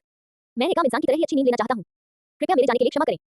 नींद के देवता ने फोटो एल्बम को कसकर गले लगाया और जियांग येचेन और सु लिन्यू को गहरा प्रणाम किया। अध्याय 122 दिव्य युद्ध विभाग का पहला मिशन, जियांग येचेन की परीक्षा लेना। तारों भरे रात्रि आकाश के नीचे जियांग येचेन और सु लिन्यू मिला के प्रवेश द्वार पर खड़े होकर तांग गुजी और नींद के देवता की पीछे हटी हुई आकृतियों को अंधेरे में गायब होते हुए देख रहे थे। भाई येचेन, क्या नींद के देवता कभी वापस आएंगे? सु लिन्यू, जो असामान्य रूप से मुस्कुरा नहीं रही थी, उसकी आंखों में उदासी का भाव था। जियांग येचेन काफी देर तक चुप रहे, शायद हम उन्हें कभी फिर देखेंगे। इसके बारे में मत सोचो, मैं तुम्हें घर छोड़ दूंगा, उसने उसके सिर पर हाथ फेरते हुए कहा। सु लिन्यू ने आज्ञाकारी भाव से सिर हिलाया, उसका हाथ पकड़ा और गंभीरता से बोली, भाई येचेन, हम कभी अलग नहीं होंगे, ठीक है? जियांग येचेन थोड़ी देर रुका, फिर मुस्कुराया और सिर हिलाया, ठीक है। स्ट्रीट लाइटों से जगमगाते पत्थर के रास्ते पर दोनों कंधे से कंधा मिलाकर चल रहे थे, उनकी परछाइयां एक दूसरे के बहुत करीब थी। अगले दिन हुआशिया के कमांडर इन चीफ का कार्यालय। ससुर जी, मेंग्यांग के मामले में व्यवस्था कर दी गई है कि वह दिव्य युद्ध विभाग में जाएगी। तांगुजी ने होंगू से बात करते हुए थोड़ा झुककर अभिवादन किया, जिसके बालों में सफेद रंग की धारियां थीं और वह कार्यालय की कुर्सी पर बैठा था। होंगू ने भौहें चढ़ाकर उसे याद दिलाया, अब से घर के बाहर तुम मुझे कमांडर इन चीफ कहकर संबोधित करोगे। जी हाँ, ससुर जी, सेनापति जी। तांगुजी बहस करने की हिम्मत नहीं कर सका। होंगू ने संतुष्टि से सिर हिलाया, स्वप्नों के नियम के देव ठेकेदार को ढूंढकर तुमने इस बार बहुत बड़ा काम किया है। दिव्य युद्ध विभाग पूर्ण हो चुका है, ईश्वर निर्माण परियोजना को तुरंत सक्रिय करें। ये 5 व्यक्ति हुआशिया के भविष्य की सबसे अधिक आधारशिला होंगे। तांगुजी ने सिर हिलाया, समझ गया। हालांकि इस टीम लीग के फाइनल के दौरान मैंने एक और महत्वपूर्ण खोज की। क्या खोज? उस समय मेंग्यांग ने स्वप्न नियम का उपयोग करके मार्शल बोर्ड को छोड़कर अखाड़े में मौजूद सभी को स्वप्नों में भेज दिया, लेकिन जियांग येचेन, जिसकी मार्शल परीक्षा की शक्ति केवल ग्रैंडमास्टर स्तर की थी, स्वप्नों में चला गया। क्षेत्र पूरी तरह से अप्रभावित रहा। तांगुजी ने गंभीर स्वर में कहा, मैंने पहले सोचा था कि जियांग ने जियांग येचेन को कुछ खजाना दिया होगा, लेकिन बाद में मुझे एहसास हुआ कि यह यथार्थवादी नहीं था। ससुर जी, कमांडर, आप अच्छी तरह जानते हैं कि किसी व्यक्ति के लिए किसी कानून से अप्रभावित रहने की केवल 2 ही संभावनाएं हैं, एक तो राज्य का पूर्ण दमन और दूसरा किसी कानून का होना। ये शब्द सुनकर होंगू की आंखें चौड़ी हो गईं। तुम्हारा मतलब है? 5वें स्तर पर जियांग येचेन की शक्ति को देखते हुए स्वप्न के नियम से प्रभावित रहना बिल्कुल असंभव है, इसलिए मुझे संदेह है कि जियांग येचेन भी एक ईश्वर अनुबंध करता है। होंगू मन ही मन आश्चर्यचकित हुआ और सोचते हुए अपनी ठुड्डी पर हाथ फेरने लगा। उन्होंने जियांग येचेन की फाइल की समीक्षा की थी। मार्शल परीक्षा से पहले जियांग येचेन एक प्रतिष्ठित परिवार का मात्र एक अयाश युवा मास्टर था, जिसमें कोई स्पष्ट गुण नहीं थे। इसके चलते परिवार ने जियांग परिवार के साथ अपना संबंध तोड़ने की इच्छा जताई, जिससे जियांग परिवार मुश्किल स्थिति में फंस गया। फिर भी पिछले 2 महीनों में ऐसे व्यक्ति ने शानदार प्रदर्शन किया था और जियांग परिवार भी समृद्ध हुआ था। ये वास्तव में थोड़ा असामान्य था। होंगू ने गहरी सोच में डूबे हुए अपनी योजना बताई, अगर जियांग येचेन एक गॉड कॉन्ट्रैक्टर है, तो हमें उस पर कड़ी नजर रखनी होगी। कैसा रहेगा अगर हम ऐसा करें? अब जबकि दिव्य युद्ध विभाग के कर्मी एकत्रित हो चुके हैं और ईश्वर निर्माण परियोजना शुरू हो चुकी है, तो अब उनके प्रकट होने का समय आ गया है। तांगुजी के चेहरे पर कुछ हैरानी के भाव थे। कमांडर, यह शायद उचित नहीं है। दिव्य युद्ध विभाग में सर्वोच्च स्तर केवल 7वां स्तर है। मार्शल किंग, उनके प्रकट होने का अभी समय नहीं आया है। कोई बात नहीं, उन्हें छिपाने से वास्तव में उनकी वृद्धि धीमी हो गई है। होंगू ने अपना सिर हिलाया। संयोग से हर साल सैन्य जिले की इंटर्नशिप में नए रंग रूपों को दबाने, उनके अहंकार को कम करने और सैन्य आदेशों का पालन सुनिश्चित करने के लिए एक खंड शामिल होता है। अब हुआशिया के सेनापति के रूप में मैं दिव्य युद्ध विभाग को पहला आदेश जारी करता हूं। आज से 5 दिन बाद पूर्वी हुआसिया सीमा पर स्थित प्रथम सैन्य क्षेत्र में जाकर यह सत्यापित करने का मिशन पूरा करें कि जियांग येचेन एक गॉड कॉन्ट्रैक्टर है या नहीं। तांगुजी ने एक पल सोचा, फिर प्रणाम किया। हां। जियांग कॉर्पोरेशन पारिवारिक बैठक। क्या जियांग परिवार द्वारा उत्तराधिकारी के पुनर्चयन के परिणामों पर किसी को कोई आपत्ति है? सम्मेलन कक्ष में मुख्य शाखा के मुखिया जियांग किशिन ने एक दस्तावेज पकड़ा हुआ था और जियांग परिवार के बुजुर्गों पर नजर रख रहे थे। किसी ने कोई आपत्ति नहीं जताई, यहां तक कि जियांग डोंगयांग भी चुप रही। अच्छा हुआ, चूंकि किसी ने कोई सवाल नहीं उठाया है, इसलिए जियांग येचेन जियांग परिवार के उत्तराधिकारी के रूप में अपना काम जारी रखेंगे। बोलने के बाद जियांग किशिन ने अपने सामने बैठे कानूनी वरिष्ठ जियांग जेंगिन की ओर देखा, जिन्होंने बैठने से पहले थोड़ा सिर हिलाया। मेज के शीर्ष पर बैठी शेन की ने अंतिम परिणाम सुनकर हल्की सी मुस्कान बिखेरी। ठीक है, उत्तराधिकारी का चयन हो गया है, अब हम कुछ व्यक्तियों द्वारा किए गए अनुचित कार्यों का हिसाब किताब करना शुरू करेंगे। ये शब्द सुनकर सभी बुजुर्ग कांप उठे, उनकी रीढ़ की हड्डी में सिहरन दौड़ गई। जियांग जेंगिन, आप इसकी घोषणा करते हैं? शेन क्विंग ने जियांग डोंगयांग की ओर देखते हुए धीरे से कहा। जियांग जेंगिन ने अपने सोने के फ्रेम वाले चश्मे को ऊपर उठाया, अपने हाथ में मौजूद दस्तावेज को खोला और उनका चेहरा गंभीर हो गया। जांच करने पर पता चला कि जियांग डोंगयांग ने जो परिवार के साथ मिलकर निजी तौर पर निश्चित तकनीकी खरीदी और उत्तराधिकारी के चयन के परिणामों में हस्तक्षेप करने का प्रयास किया। यह पारिवारिक नियमों के अनुच्छेद 3 का घोर उल्लंघन है। परिवार के आंतरिक मामलों में बाहरी पक्षों के साथ किसी भी प्रकार का सहयोग नहीं किया जाएगा। जैसे ही यह बात कही गई, सम्मेलन कक्ष में मौजूद सभी लोगों ने जियांग डोंगयांग की ओर देखा। मेज के नीचे बैठे उस व्यक्ति की हथेली धीरे-धीरे मुट्ठी बन गई, उसका चेहरा बेहद उदास था और उसने तर्क दिया, हम तो केवल सामान्य सहयोग में लगे हुए थे और अंत में क्या परिणाम परिवर्तित नहीं रहा। मैं परिवार के मुखिया का सगा छोटा भाई हूं, अगर आप मुझसे हिसाब किताब करना चाहते हैं, तो मेरे बड़े भाई को ही करना चाहिए, आपको नहीं। टकराना। शेन किंग ने मेज पर हाथ पटकते हुए दबंगई से कहा, मेरे शब्द तुम्हारे बड़े भाई के इरादे हैं, क्या तुम्हें कोई आपत्ति है? जियांग डोंगयांग एक पल के लिए अवाक रह गया, वह जानता था कि उसका बड़ा भाई अपनी पत्नी से डरने वाला व्यक्ति था। चूंकि कोई मामला नहीं है, इसलिए कानूनी विभाग अपना काम जारी रख सकता है। जियांग जेंगिन ने सिर हिलाया। जियांग डोंगयांग ने पारिवारिक नियमों का घोर उल्लंघन किया है, इसलिए जियांग परिवार में जियांग डोंगयांग के सभी पद निरस्त किए जाते हैं। परिवार के मुखिया के लौटने पर वे स्वयं निर्णय की अध्यक्षता करेंगे। सम्मेलन कक्ष में सन्नाटा छा गया। जियांग डोंगयांग ने अपने जबड़े को थोड़ा भींच लिया, उसकी आंखों में आक्रोश छिपा हुआ था। ये स्पष्ट रूप से जियांग परिवार में उनकी शक्ति को छीनने का प्रयास था। कितनी चालाकी भरी रणनीति। हे, लेकिन शेन किंग, क्या तुम्हें लगता है कि इससे मैं हार जाऊंगी? बस थोड़ा इंतजार करो। जियांग येचेन की सैन्य जिले की इंटर्नशिप के दौरान मैं तुम्हें बेटे को खोने का दर्द महसूस कराऊंगा। जियांग डोंगयांग, क्या आपको कोई आपत्ति है? शेन किंग ने ठंडे लहजे में पूछा। जियांग डोंगयांग ने अपनी मुट्ठियां भींची, दांत पीसे और अपना सिर हिलाया। बहुत बढ़िया, तो बात पक्की हो गई। बैठक स्थगित। शेन किंग को अचानक राहत महसूस हुई और वह बैठक समाप्त होने की घोषणा करने के लिए खड़ी हो गई। यह न केवल जियांग डोंगयांग को लक्षित था, बल्कि अन्य बुजुर्गों के लिए एक चेतावनी के रूप में भी काम करता था। ये सचमुच एक तीर से 2 निशाने साधने जैसा था। शेन किंग के होठों पर एक मुस्कान आ गई। ये शियाओ चेन के प्रति उसके गुस्से को व्यक्त करने का भी एक तरीका था। झेनझेन के खंडहरों से लौटने के बाद जियांग डोंगयांग से पूरी तरह निपटने में अभी देर नहीं हुई होगी। बैठक समाप्त हुई और लोग धीरे-धीरे चले गए। कुछ देर तक जियांग डोंगयांग ही कॉन्फ्रेंस रूम में बैठे रहे, फिर उठकर चले गए। वे अपने कार्यालय नहीं लौटे बल्कि सीधे घर चले गए। फैंगर। जियांग फैंग के बेडरूम का दरवाजा खोलते ही उसे शराब की तीखी गंध का सामना करना पड़ा। आमतौर पर बेदाग ढंग से कपड़े पहनने वाले जियांग फैंग के बाल बिखरे हुए थे और उनकी सफेद कमीज पर लाल शराब के दाग लगे हुए थे। पिताजी, मैं हार गया। मुझे नहीं पता क्यों हारा। मैंने उस आदमी से 100 गुना ज्यादा मेहनत की, हर चीज की बारीकी से योजना बनाई, लेकिन अंत में फिर भी मैं हार गया। जियांग फैंग मानो टूटे हुए दाव हृदय के साथ शराब की बदबू से लथपथ जियांग डोंगयांग की ओर देख रहा था। जियांग डोंगयांग ने आंख भरी और धीरे से अपने बेटे के बगल में बैठ गए। फैंगर, इसमें तुम्हारी कोई गलती नहीं है, तुम्हें खुद को संभालना होगा, तुम अभी हारे नहीं हो। लेकिन ये चैंपियनशिप तो पहले ही जियांग येचेन के नाम हो चुकी है। अब मेरे पास उत्तराधिकारी बनने के लिए क्या बचा है? अगर जियांग येचेन पूरी तरह से गायब हो जाए तो क्या होगा? जियांग डोंगयांग ने अपने बेटे को योजना बताई। जियांग फैंग ये सुनकर स्तब्ध रह गया और विश्वास से बोला, पिताजी, आप चाहते हैं कि मैं उस आदमी को मार डालूं? नहीं, उसे लाओ राक्षस के हाथों मरने दो। जो परिवार का युवा स्वामी आपके साथ सहयोग करेगा, यही हमारी जीत का एकमात्र मौका है। जियांग डोंगयांग ने निर्मम स्वर में कहा, उसकी आंखों में बेरहमी थी। जियांग फैंग दंगम हो गया। उसका तो बस यही सपना था कि वो जियांग येचेन को हरा दे और उसके चेहरे पर निराशा का भाव दिखे। उसे मार डालो, उसने कभी ऐसा सोचा ही नहीं था। फैंगर, तुम किस बात में हिचकिचा रहे हो? अगर तुम अपनी इच्छा पूरी करना चाहते हो, तो तुम्हें हर हाल में अपने लक्ष्य हासिल करने होंगे। अपने पिता की बातें सुनकर जियांग फैंग चुप हो गया। मैं समझ गया, पिताजी। फिलहाल वह केवल सहमति ही दे सका। अध्याय 123 जीवन का फव्वारा। ले चेन की टूटी हुई भुजा फिर से जुड़ गई। शुरू करना। विला के पिछवाड़े में विशाल ट्रक पर एक तीखी सीटी की गूंज सुनाई दी और रेसिंग कार ने एक जोरदार बूम की आवाज के साथ गर्जना की। जियांग येचेन ने क्लच छोड़ा और चमकदार लाल और काली रेसिंग कार तोप की गोली की तरह तेजी से निकली और घुमावदार ट्रक पर बेतहाशा फिसलती हुई आगे बढ़ी। उनकी कार के बगल में सु लिन्यू एक गुलाबी रेसिंग कार चला रही थी जो उनके ठीक पीछे चल रही थी। भाई ये चेन इतनी तेज दौड़ते हैं कि मैं मुश्किल से ही उनके साथ चल पाता हूँ। सु लिन्यू की प्रशंसा भरी आवाज हेडसेट से सुनाई दी, लेकिन जियांग ये चेन ने बिना कुछ कहे बस मुस्कुरा दिया। अपनी प्रबल मानसिक बोध शक्ति के कारण सु लिन्यू के पास उससे आगे निकलने के कई अवसर थे, लेकिन उसने हमेशा उसका अनुसरण करना चुना, जो स्पष्ट रूप से जानबूझकर किया गया था। हालांकि उसके साथ खेलने और मस्ती करने के लिए कोई मिल जाना ही अपने आप में काफी अच्छी बात थी। जब से उसने अपने कंधों पर से बोझ उतारकर एक सुखमय जीवन को अपनाया, तब से वह तरह-तरह की नई चीजों के बारे में जानने के लिए उत्सुक हो गया। ठीक पिछली रात की तरह नींद न आने के कारण उसने पेगासस फिल्म देखी और अचानक उसे रेसिंग में दिलचस्पी हो गई। गति पर पूर्ण नियंत्रण, मनुष्य और कार के एक हो जाने के शानदार दृश्य उन्हें बेहद आकर्षित करते थे। अगर यह उसका पिछला रूप होता, तो भले ही उसके पास इसका अनुभव करने की क्षमता होती, वह केवल इसके बारे में सोचता और फिर इसे खारिज कर देता, इसे समय की बर्बादी मानता जिसे गंभीर मामलों पर बेहतर ढंग से व्यतीत किया जा सकता था। लेकिन अब जब तक उसे किसी चीज में दिलचस्पी होती थी, वह सीधे किसी से उसे अपने सामने लाने के लिए कहता था। खैर, सिस्टम द्वारा दिए गए पैसों को खर्च करने के लिए कोई जगह नहीं थी, इसलिए उसने सोचा कि क्यों न इनका इस्तेमाल जीवन का अनुभव करने के लिए किया जाए। जियांग ये चेन मुस्कुराया, स्टीयरिंग व्हील को कसकर पकड़े हुए दोनों तरफ के बैरिकेड्स को तेजी से गुजरते हुए देख रहा था और टायरों और जमीन के बीच घर्षण की आवाज सुन रहा था। उनके जैसे अनुभवहीन शौकिया रेसर के लिए भी यह अनुभव अविश्वसनीय रूप से संतोषजनक था। 10 मिनट बाद दोनों रेसिंग कारें उग्र जानवरों की तरह फिनिश लाइन को पार कर गईं, उनके टायर जमीन से रगड़ खा रहे थे और उनसे घना सफेद धुआं निकल रहा था। दोनों रेसिंग कोच तुरंत आगे बढ़े और उनके लिए कार के दरवाजे खोल दिए। बधाई हो युवा मास्टर जियांग, आप पहले से 1 मिनट 30 सेकंड तेज थे। वाह भाई ये चेन कमाल के हैं, वह हर बार और तेज होते जा रहे हैं। उद्धरण चिन्ह डॉट डॉट डॉट उद्धरण चिन्ह। जियांग ये चेन के होंठ फड़क उठे, यह इतना अजीब क्यों लग रहा था। उसने अपना हेलमेट उतारा और रेसिंग कार से बाहर निकल गया। फिर उसने देखा कि सु लिन्यू ने भी अपना हेलमेट उतार दिया, उसके लंबे बाल झरने की तरह लहरा रहे थे, हल्के से गिर रहे थे, गुलाबी रंग के टाइट फिटिंग रेसिंग सूट के साथ मिलकर उसे एक बहुत ही आकर्षक आभा दे रहे थे। क्या तुम फिर से जानबूझकर मुझ पर नरमी बरत रहे हो? जियांग ये चेन ने रेसिंग कार को सहलाते हुए मुस्कुराते हुए पूछा। सु लिन्यू की आंखों में अपनी पहचान उजागर होने के डर से एक पल के लिए घबराहट झलक उठी। उसने अपने हाथ मलते हुए सिर हिलाया और कहा, नहीं, ये भाई ये चेन का हुनर है। बोलते-बोलते वह दौड़कर उसके पास गई और श्रद्धा भरी निगाहों से उसे देखने लगी। भाई ये चेन, आप तो बहुत जल्दी सीख जाते हैं, क्या आप मुझे व्यक्तिगत रूप से सिखा सकते हैं? मैं थोड़ी धीमी हूं, सु लिन्यू ने अपनी चमकीली छोटी आंखों को झपकाते हुए कहा। जियांग ये चेन मुस्कुराया और सु लिन्यू का चेहरा चुटकी से दबाया, उसे मानना ही पड़ा कि भावनात्मक प्रभाव वाकई चरम पर था। उसे पता था कि जब उसने कल रात सु लिन्यू को मैसेज करके कहा कि वह रेसिंग में हाथ आजमाना चाहता है, तो शायद उसने पूरी रात सोई नहीं होगी और रेसिंग के बारे में पढ़ाई की होगी। ये लड़की सचमुच बहुमुखी प्रतिभा की धनी थी, वह बहुत जल्दी कुछ भी सीख सकती थी। क्या ये शुद्ध प्रेम की शक्ति थी? जियांग ये चेन के होठों पर मुस्कान आ गई। कुछ देर सोचने के बाद उसने कहा, ठीक है, मैं तुम्हें सिखा दूंगा। सु लिन्यू की आंखें तुरंत चमक उठी और उसका मन ये कल्पना करने लगा कि भाई ये चेन उसका हाथ पकड़े हुए हैं, स्टीयरिंग व्हील को थामे हुए हैं और ट्रक पर तेज गति से गाड़ी चला रहे हैं। ठीक है, मैं खूब पढ़ाई करूंगा। जैसे ही वह भाई ये चेन के साथ कुछ अंतरंग पल बिताने की तैयारी में अपना हेलमेट पहनने वाली थी, तभी अचानक अंकल फैंग वहां आ गए। युवा स्वामी, स्टारफायर टीम के लिए जेन यहाँ आए हैं, उन्होंने बताया कि आपने उन्हें आमंत्रित किया था। जियांग ये चेन ये खबर सुनकर चौंक गया और माफी मांगते हुए बोला, मैं तुम्हें बाद में सिखाऊंगा, मैं ली जेन से मिलने जा रहा हूँ, ठीक है। सु लिन्यू की आंखों की चमक थोड़ी कम हो गई, लेकिन उसने समझदारी से सिर हिलाया। मैं भाई ये चेन के साथ जाऊंगा। जियांग ये चेन एक पल के लिए हिचकिचाया, फिर सहमत हो गया। जैसे ही दोनों मुख्य हॉल में दाखिल हुए, ली जेन एक अस्त-व्यस्त दिखने वाला अधेड़ उम्र का व्यक्ति तुरंत खड़ा हो गया। Boss, captain. उसने परेशान स्वर में उनका अभिवादन किया, मालिक क्या मैं पूछ सकता हूँ कि नींद का देवता कहाँ गया? वह अपने लिए उपयुक्त जगह पर गया है, चिंता मत करो, वह ठीक है। जियांग ये चेन ने ली जेन के कंधे पर थपथपाया। लेकिन ली जेन की आंखों में बेचैनी थी, नींद के उस देवता को अगर मैं झटका न दूं, तो क्या होगा अगर वह सो जाए? उनका नींद के देवता के साथ बहुत अच्छा रिश्ता था और चूंकि उन दोनों का कोई परिवार नहीं था, इसलिए वे दुख होने वाले भाइयों की जोड़ी की तरह थे। इस तरह के अचानक गायब होने को स्वाभाविक रूप से पहले स्वीकार करना मुश्किल होगा। नींद के देवता अंकल ली ने कहा था कि जब वे अपनी शक्ति पर नियंत्रण पा लेंगे तो वापस लौट आएंगे, सु लिन्यू ने सांत्वना दी। ली जेन ने केवल सिर हिलाया, फिर जियांग ये चेन की ओर देखा और पूछा, तो बॉस आज आपको मुझसे क्या काम है? जियांग ये चेन ने सिस्टम स्पेस से जीवन का स्रोत निकाला। मैंने तुमसे कहा था कि फाइनल के बाद मैं तुम्हें एक सरप्राइज दूंगा। ली जेन और सु लिन्यू की निगाहें तुरंत हरे रंग की जैक की बोतल पर टिक गईं। सु लिन्यू स्तब्ध रह गई, उसकी हथेलियां अनायास ही भींच गईं, अंततः वह केवल एक हल्की सी आह ही भर सकी। यह ऐसी चीज थी जो उस समय उसके पिता नहीं चाहते थे, इसलिए भाई ये चेन द्वारा इसे किसी और को देना गलत नहीं था। एक बेटी होने के नाते केवल वही अपने पिता को स्वस्थ और बीमारी के कष्टों से मुक्त देखना चाहती थी। बॉस, यह क्या है? ली जेन के चेहरे पर जैक की बोतल से निकलती हरी रोशनी प्रतिबिंबित हो रही थी, जो जिज्ञासा दर्शा रही थी। जियांग ये चेन ने अपने दाहिने हाथ की ओर देखा, जिस पर काला दस्ताना पहना हुआ था। यह आपको कटे हुए अंक को फिर से विकसित करने में मदद कर सकता है। विस्मयादिबोधक चिन्ह, विस्मयादिबोधक चिन्ह, विस्मयादिबोधक चिन्ह। उस सरल वाक्य ने ली जेन के पूरे शरीर को कपकपा दिया, उसकी आंखें चौड़ी हो गईं। वो बॉस, ये। उसका लहजा बेहद अविश्वास से भरा था। याओ राक्षस द्वारा उसका दाहिना हाथ काटे जाने के बाद से उसने सैन्य क्षेत्र में लौटने के लिए अनगिनत तरीके आजमाए थे और कई सामग्रियों का अध्ययन किया था। खंडहरों में जन्मी कोई दिव्य वस्तु ही उसके कटे हुए अंक को पुनर्जीवित करने की अनुमति दे सकती है। लेकिन वह तो सिर्फ एक मामूली मार्शल आर्टिस्ट था। खंडहरों के खतरों की तो बात ही छोड़िए, उसके पास उनमें प्रवेश करने की योग्यता भी नहीं थी। पैसा खर्च करना, खंडहरों में मौजूद दिव्य वस्तुएं वास्तव में अनमोल थी और अगर वह कई जन्मों तक कड़ी मेहनत करके पैसा कमाता, तब भी वह उन्हें खरीद नहीं सकता था। लेकिन अब ली जेन का हाथ थोड़ा कांप रहा था जब वह जैक की बोतल के पास पहुंचा, लेकिन जैसे ही वह उसे पकड़ने वाला था, वह रुक गया। फिर उसने अपना हाथ पीछे खींच लिया और अपने दांतों को थोड़ा सा भींच लिया। मालिक, अगर मैं इस दिव्य वस्तु को स्वीकार कर लेता हूं, तो मैं सचमुच आपका कर्ज नहीं चुका पाऊंगा। उसने खुद से पूछा, जब फिनिक्स और ली टीम ने बॉस को छोड़ा, तो क्या उसके मन में बॉस की दयालुता का बदला चुकाने और फिर उनके साथ चले जाने का भी ख्याल आया था? उसने ऐसा सोचा था और वह बॉस से इस तरह के उदार व्यवहार के योग्य बिल्कुल भी नहीं था। ली जेन, स्टारफायर टीम को चैंपियनशिप जीतने में मदद करने के लिए तुम्हारा इनाम है। ये तुमने अपनी कड़ी मेहनत से कमाया है। जियांग ये चेन ने उससे बहस नहीं की, बल्कि सीधे जीवन का स्रोत उसकी बाहों में रख दिया। इसे आजमाओ। ली जेन अपनी बाहों में रखी जैक की बोतल को देखता रहा और काफी देर तक स्तब्ध रहा। अचानक उसने अपनी पीठ सीधी की, अपने पैरों को एक साथ लाया और जियांग ये चेन को सर्वोच्च सैन्य सलामी दी। बॉस, मैं इसे यूं ही नहीं लूंगा। भविष्य में अगर आपको कभी मेरी जरूरत पड़े, तो बस मुझे जाने के लिए कह देना। जियांग ये चेन मुस्कुराए और बोले, इतना तनाव लेने की जरूरत नहीं है। हालांकि हमारा संबंध मालिक कर्मचारी का है, लेकिन आपके प्रदर्शन को देखकर मुझे आपको दोस्त के रूप में स्वीकार करने की बहुत इच्छा होती है। ली जेन की आंखें कांप उठी और उसने कृतज्ञतापूर्वक कहा, धन्यवाद बॉस। फिर उसने अपना काला चमड़े का दस्ताना उतार दिया, जिसे एक धातु का यांत्रिक हाथ दिखाई दिया और उसने उसे अपने हाथ के पिछले हिस्से पर कुछ बार थपथपाया। यांत्रिक भुजा अचानक उसके शरीर से अलग होते हुए झनझनाहट की आवाज से गूंज उठी। ली जेन दर्द से दांत पीस रहा था और यांत्रिक भुजा उसकी आस्तीन के साथ जमीन पर गिर पड़ी, जिससे उसकी आस्तीन खून से लथपथ होकर लाल हो गई। ली जेन ने जैक की बोतल खोली और उसके अंदर मौजूद पन्ना हरे रंग की तरल को देखकर उसकी आंखें स्वाभाविक रूप से उत्साहित हो गईं। 4 साल से अधिक समय बीत चुका था। उसने अनगिनत बार कल्पना की थी कि अगर उसका हाथ अभी भी होता, तो वह सैन्य क्षेत्र में ही रह सकता था और उन सभी कमियों या राक्षसों को मार सकता था। अब बॉस ने उसे पुनर्जन्म का मौका दिया था। ली जेन की आंखों में अचानक दृढ़ संकल्प आ गया। उसने जीवन का स्रोत एक ही घूंट में पी लिया और एक पन्ना जैसी हरी रोशनी धीरे-धीरे उसके मुंह से गले तक गई और फिर उसके पूरे शरीर में फैल गई। उसे महसूस हुआ कि उसके पूरे शरीर की कोशिकाएं तेजी से विभाजित हो रही हैं, उसकी ऊर्जा और रक्त का प्रवाह बढ़ रहा है और जिस जगह से उसकी बांह कटी थी, वहां सहने कुछ हो रही थी।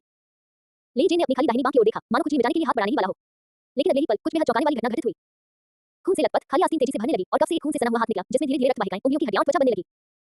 खून से सना हुआ हाथ हथकड़ी से बाहर निकला, धीरे-धीरे रक्त वाहिकाएं उंगलियों की हड्डियां और त्वचा बनने लगी। अध्याय 124 स्वतंत्र मंगेतर। महज कुछ ही मिनटों में दाहिना हाथ पूरी तरह से पुनर्जीवित हो गया। इस चमत्कारिक दृश्य को देखकर ली जेन पूरी तरह से स्तब्ध रह गया और बाखड़ा रह गया। सुलेनी ने भी अपनी चमकदार आंखें चौड़ी कर ली, अविश्वास से भरी हुई थी, फिर भी उसे अपने पिता के लिए खेद महसूस हो रहा था। यह एक दिव्य वस्तु है, भाई यचेन के पास निश्चित रूप से इसकी केवल एक ही बोतल होगी। पिताजी, घर पहुंचते ही मैं आपको अंकल ली के अंगों के पुनर्जन्म के बारे में बताऊंगी और तब आपको पछतावा होगा। मैंने आपसे कहा था कि भाई यचेन पर विश्वास मत करना, सुलेनी मन ही मन बड़बड़ाई।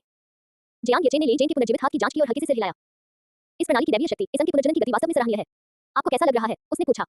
ली जेन सदमे से उबरते हुए भारी मन से सिर हिलाया। ये बिल्कुल सही है, मुझे कोई अजीबपन महसूस नहीं हो रहा है। बॉस, ये तो सचमुच चमत्कार है। ये जितना अधिक चमत्कारी था, ये दिव्य वस्तु उतनी ही अधिक मूल्यवान थी। उसे समझ नहीं आ रहा था कि वह अपने बॉस का एहसान कैसे चुकाए। यह अच्छी बात है, टीम लीग खत्म हो चुकी है, इसलिए हमें मिलिट्री रीजन में भी भाग लेना होगा। ली जेन, तुमने मुझे पहले बताया था कि अगर तुम्हारा दाहिना हाथ ठीक हो जाए, तो तुम सीमा की रक्षा करना चाहते हो और उन लोगों की रक्षा करना चाहते हो जो तुम्हारी तरह ही कमजोर हैं जब तुम बच्चे थे। जियांग यचेन की निगाहें एक ऐसे नेता की तरह थी जो अपने अधीनस्थ की सराहना करते हुए कह रहा हो, जाओ जो चाहो करो। ली जेन का पूरा शरीर कांप रहा था और उसकी आंखों में आंसू भर आए थे। इतने वर्षों तक सैनिक रहने के कारण वह लगातार खुद को याद दिलाता रहता था कि एक ईमानदार व्यक्ति खून बहाता है, आंसू नहीं। लेकिन अब वह अपने आंसुओं को रोक नहीं पा रहा था, वे उसकी आंखों से ज्वार की तरह बह निकले। बॉब, क्या मैं सच में ऐसा कर सकता हूं? जियांग यचेन ने सिर हिलाया और मुस्कुराते हुए कहा, बिल्कुल, अगर आप वो नहीं करते जो आप करना चाहते हैं, तो जीवन का क्या मतलब है? अपनी मौजूदा आरामदायक जिंदगी की तरह वह जो चाहे वो करता है। अपने पिछले जीवन में वह दूसरों के लिए जीता था, इस जीवन में वह अपने लिए जीगा। बॉस, ली जेन ने अपने चेहरे से आंसू पोंछे, एकदम सीधा खड़ा हुआ और अत्यंत गंभीरता से कहा, स्टारफायर टीम का ली जेन बॉस की उम्मीदों पर कभी खरा नहीं उतरेगा। जियांग यचेन ने सहमति में हल्की सी मुस्कान दी, वह एक अच्छा कर्मचारी था। ली जेन से कुछ देर बातचीत करने के बाद उसने उसे सेना में भर्ती होने के लिए जाने दिया। जियांग यचेन ने सुलेन्यू की ओर मुड़कर देखा तो पाया कि वह मेज पर बैठी थी और उसकी आंखों में जटिल भावनाएं झलक रही थी। अभी जब सुलेन्यू ने ली जेन का पुनर्जीवित दाहिना हाथ देखा, तो उसे आश्चर्य और हानि दोनों का एहसास हुआ। वह स्वाभाविक रूप से समझ गया कि यह लड़की क्या सोच रही है और धीरे से उसके बगल में बैठ गया। क्या तुम इस बात से खुश नहीं हो कि ली जेन का हाथ ठीक हो गया? उसने मजाक में पूछा। सुलेन्यू ने सिर हिलाते हुए कहा, बेशक मैं खुश हूं। ये बहुत अच्छी बात है कि अंकल ली का दाहिना हाथ फिर से उग सकता है। भाई यचेन, आपको दोषी महसूस करने की जरूरत नहीं है। मेरे पिताजी ने भाई यचेन पर विश्वास नहीं किया था, इसमें आपकी कोई गलती नहीं है। जियांग यचेन सुलेन्यू की सूक्ष्म विचारों से चकित थी। वह स्पष्ट रूप से जानती थी कि वह क्या सोच रहा है और हमेशा चीजों को उसके नजरिए से देखती थी। वह कुछ पल सोच विचार करते हुए मुस्कुराया, फिर सिस्टम स्पेस जीवन का झरना की एक और बोतल निकाली, उसे मेज पर रखा और सुलेन्यू की ओर धकेल दिया। लेन्यू, मैं सैनिक क्षेत्र की इंटर्नशिप के बाद तुमसे शादी करने जा रहा हूं। क्या ये तुम्हारा सगाई का उपहार हो सकता है? सुलेन्यू, जो नीचे देख रही थी, ने उसकी बातों पर धीरे-धीरे अपना सिर उठाया और उसकी आंखों के सामने एक चमकीली हरी रोशनी उत्सर्जित करती हुई जैक की बोतल प्रकट हुई। वह अचंभित रह गई और धीरे-धीरे उसकी आंखों में सदमा झलकने लगा। भाई यचेन, क्या आपके पास अभी भी अंगों को पुनर्जीवित करने वाली ऐसी दिव्य वस्तु है? जियांग यचेन हंसते हुए बोला, इसमें अजीब क्या है? यह अजीब नहीं था, ये तो सरासर अपमानजनक था। सुलेन्यू थोड़ी झुंझला गई, अपने सामने रखे जीवन के झरने को घूरते हुए उसने कड़वे चेहरे से कहा, भाई यचेन, सच कहूं तो मैं इतनी महंगी नहीं हूं। अगर जीवन का झरना सगाई का उपहार है, तो अगर आप मुझे बेच भी दे, तो भी मैं इसके बराबर दहेज नहीं दे पाऊंगी। प्रश्नवाचक चिन्ह। जियांग यचेन अवाक रह गया। इस लड़की की सोच कैसी थी? ज्यादातर लोगों की नजर में शादी के समय पुरुष द्वारा सगाई का उपहार देना सामान्य बात थी। तो आप बहुत कंजूस हैं, उसने मजाकिया लहजे में पूछा। सुलेन्यू ने सिर हिलाया और मीठी मुस्कान के साथ कहा, सस्ती बात नहीं है, बस भाई यचेन मुझसे शादी करने को तैयार है, इतना ही काफी है। बाकी सब मैं तैयार कर लूंगी। जियांग यचेन के चेहरे पर भाव बदल गए, तो तुम खाली हो और उसे तुम्हें ले जाने के लिए पैसे भी दे रही हो। उसने सुलेन्यू के गालों को चुटकी भरते हुए कहा, तुम्हारे दिमाग में ये सब क्या चल रहा है? ये भाई यचेन से भरा हुआ है। सुलेन्यू ने अपने हाथों से अपना चेहरा टिकाते हुए और उसकी ओर मुस्कुराते हुए कहा, कितना प्रेम में डूबा हुआ, शुद्ध प्रेम का दिमाग। जियांग यचेन के होंठ हल्के से मुड़े। 4 दिन बाद सैनिक क्षेत्र इंटर्नशिप से पहले का आखिरी दिन। सुबह तड़के हुआडोंग सीमा प्रथम सैनिक क्षेत्र। मुख्य प्रशिक्षक उच्च अधिकारियों ने दिव्य युद्ध विभाग से लोगों को एक गुप्त मिशन को अंजाम देने के लिए भेजा है और वे चाहते हैं कि हम सहयोग करें। प्रथम सैनिक क्षेत्र में नए रंगरूटों के प्रशिक्षण के लिए जिम्मेदार मुख्य प्रशिक्षक, जो कि झोउ परिवार के सबसे बड़े युवा स्वामी झोउ यूबी थे, ने अपने अधीनस्थ की रिपोर्ट सुनकर धीरे-धीरे अपनी भौहें सिकुड़ी। दिव्य युद्ध विभाग, मैंने इस विभाग के बारे में कभी नहीं सुना। अधीनस्थ कर्मचारी ने उच्च अधिकारियों द्वारा जारी किया गया दस्तावेज सौंप दिया, लेकिन उसमें केवल एक ही पंक्ति लिखी थी। दिव्य युद्ध विभाग का सर्वोच्च पद हुआशिया के सेनापति के बाद दूसरे स्थान पर है। हुआडोंग प्रथम सैनिक क्षेत्र को इसके कार्यों में सहयोग करना होगा और इसकी सभी मांगों को पूरा करना होगा। इस पंक्ति को देखते ही सैन्य वर्दी पहने झोउ की आंखें तुरंत सिकुड़ गईं। सेनापति के बाद दूसरा सबसे उच्च पद, अचानक प्रकट हुआ ये दिव्य युद्ध विभाग किस प्रकार का संगठन था। झोउ मन ही मन थोड़ा हैरान हुआ और संभलने में उसे कुछ समय लगा, फिर उसने कहा, ठीक है, मैं समझ गया। ओह हाँ, कल मिलिट्री रीजन इंटर्नशिप है और जिस अकादमी के साथ हम संपर्क कर रहे हैं वह मध्य चीन में है, सही है ना? जी हाँ, मुख्य प्रशिक्षक। झोउ ने सिर हिलाया, इंटर्नशिप सूची खोली और तुरंत सुलेन्यू का नाम देखा, उसके होठों पर हल्की सी मुस्कान आ गई। लेन्यू, जब हम छोटे थे तब मैं उतना अच्छा नहीं था, लेकिन अब मैंने मेजर का पद प्राप्त कर लिया है और आखिरकार खुलकर तुम्हारा पीछा कर सकता हूं। डिंग लिंग लिंग। जब वह सोच ही रहा था, तभी झोउ परिवार के मुख्य कबीले से एक फोन आया। बड़े झोउ, क्या बात है? उसने उत्तर दिया, शाओयू, मुझे तुम्हें कुछ बताना है। जियांग परिवार और सू परिवार ने पुष्टि की है कि सैनिक क्षेत्र इंटर्नशिप के बाद वे वैवाहिक गठबंधन बनाएंगे। बूम। झोउ का दिमाग तुरंत चकरा गया, क्या हुआ? क्या उन्होंने यह नहीं कहा था कि दोनों परिवार सगाई तोड़ने की कगार पर थे? हाँ, सही है, लेकिन जियांग यचेन के साथ कुछ हुआ था। झोउ मिंगयुआ ने पूरी कहानी समझाई और सुनते-सुनते झोउ की भौहें और भी सिकुड़ गईं। ये कुछ हद तक अविश्वसनीय था कि जियांग यचेन, जो एक निकम्मा वंशज था, 2 महीनों के भीतर पूरी तरह से बदल गया था और अचानक एक अलग ही व्यक्ति जैसा बन गया था। उन्होंने न केवल सुजान को जियांग यचेन में फिर से उम्मीद जगाने में मदद की, बल्कि उन्होंने जियांग परिवार को और भी मजबूत बनाया। सबसे अहम बात ये थी कि जिस लड़की को वह पसंद करता था, जिसके लिए उसने खुद को बेहतरीन बनाने के लिए कड़ी मेहनत की थी, वह अंततः किसी और की हो गई। झोउ ने अपना फोन कसकर पकड़ लिया और गहरी आवाज में कहा, बड़े झोउ, अब हम क्या करें? आपने मुझसे वादा किया था कि आप मुझे सू परिवार में शादी करने देंगे। शाओयू, चिंता मत करो, मेरे पास एक उपाय है। झोउ मिंगयुआ की आवाज सुनाई दी, जो उसे जियांग डोंगयान के साथ अपनी योजना के बारे में सूक्ष्मता से बता रही थी। झोउ के चेहरे के भाव अनियमित रूप से बदल गए और अंत में उसने सिर हिलाते हुए कहा, ठीक है, कल मैं जियांग फैन से अकेले में बात करूंगा। उसने फोन रख दिया, उसके माथे की नसें उभर आई थी। जियांग यचेन, तुम मेरी देवी पर बुरी नजर रखे हुए हो। लगता है तुम्हें सैनिक क्षेत्र की इंटर्नशिप से सबक लेना पड़ेगा। झोउ की आंखें ठंडी पड़ गईं। अध्याय 125 मार्शल सम्राट के 8वें क्षेत्र को पार करते हुए पूर्वी चीन सैनिक क्षेत्र की ओर अग्रसर। सुबह-सुबह खिड़की से सूरज की रोशनी कमरे में आ रही थी। दिन, मेजबान को 8वें क्षेत्र के मार्शल सम्राट की सर तक पहुंचने के लिए बधाई। हम सिस्टम की आवाज सुनकर बिस्तर पर लेटे जियांग यचेन ने नींद में अपनी आंखें खोली। सुलेन्यू के साथ 5 दिन खेलने के बाद मैंने 8वें स्तर के मार्शल सम्राट का दर्जा हासिल कर लिया है। आह, ये मुकाम हासिल करना कितना आसान है। जियांग यचेन धीरे से उठ बैठा और अपने पसंद पैनल पर क्लिक किया। मेजबान जियांग यचेन। क्षेत्र 8वां क्षेत्र स्वचालित साधना प्रगति 0% स्वचालित साधना गति 0.0625% घंटा। ची और रक्त 10,50,823। मानसिक ऊर्जा अनंतता। प्रतिभा दिव्य चेतना उपयोगकर्ता अधिकतम स्तर अराजकता शरीर परिपूर्ण। साधना तकनीक 0 शास्त्र परिपूर्ण। हथियार 0 दर्पण 0 शास्त्र को बढ़ाने वाला। पालतू जानवर दिव्य पशु 22 वर्तमान विकास 54%। तीसरा दिव्य पशु कौशल अनलॉक कर सकता है। वर्तमान स्वचालित खेती की गति 0.0625% 1 घंटा अपनी अधिकतम सीमा पर पहुंच चुकी है और इसे बढ़ाया नहीं जा सकता। खेती की कठिनाई के कारण स्वचालित खेती के लिए स्वाभाविक रूप से कमी आएगी। 8वें क्षेत्र के मार्शल सम्राट। महज 2 महीनों में वह 2 क्षेत्रों से आगे बढ़ गया था। भयंकर 8वें क्षेत्र के मार्शल सम्राट के लिए मार्शल आर्टिस्ट। यहाँ तक कि एक अद्वितीय प्रतिभावान व्यक्ति को भी कम से कम 70 या 80 साल लग जाएंगे। ये प्रणाली अद्भुत है। इसके अलावा 0.0625% प्रति घंटे की वर्तमान साधना गति के साथ यदि वह इसी तरह हिलाई करता रहा तो वह केवल 2 महीने से थोड़े अधिक समय में मार्शल गॉड के स्तर तक पहुंच जाएगा। हे भगवान, पुनर्जन्म के बाद 4 महीने आराम करके मार्शल गॉड बन जाना, ये स्वर्ग विरोधी साधना की गति तो बिल्कुल ही अविश्वसनीय है। जियांग येचेन ने काप जंप लगाई, उनकी आंखों में अंतरिक्ष के नियम की चमक थी और आसपास का अंतरिक्ष उनकी इच्छा के अनुसार बदल गया और सिमट गया। कुछ ही क्षणों में उसने अपने कमरे के स्थान को एक अदृश्य भूल भुलैया में बदल दिया। आर्थिक क्षेत्र के मार्शल सम्राट की सबसे विशिष्ट क्षमता यही थी, एक डोमेन को नियंत्रित करना। 7 लोगों का अर्थ था स्वर्ग और पृथ्वी की शक्ति को उधार लेकर अपनी मार्शल आर्ट प्रतिभा के अनुरूप समझ विकसित करना। इस लोक में एक मार्शल आर्टिस्ट केवल शक्ति का विस्तार कर सकता था, लेकिन उसे नियंत्रित नहीं कर सकता था। इसलिए 7 लोगों और 8 लोगों के बीच का अंतर एक कथा खाई थी। जियांग येचेन मुस्कुराए बिना नहीं रह सका। उसकी मौजूदा ताकत को देखते हुए सैनिक क्षेत्र में इंटर्नशिप के लिए जाना उसके लिए बहुत आसान होगा। अपने पिछले जीवन में सैनिक क्षेत्र इंटर्नशिप के मुख्य प्रशिक्षक केवल साक्षी प्रिय थे। मेरे पास जो बेहतरीन उपकरण, साधना, तकनीक और प्रतिभा है, उसके दम पर तो कोई मार्शल गॉड भी मेरा कुछ नहीं बिगाड़ सकता।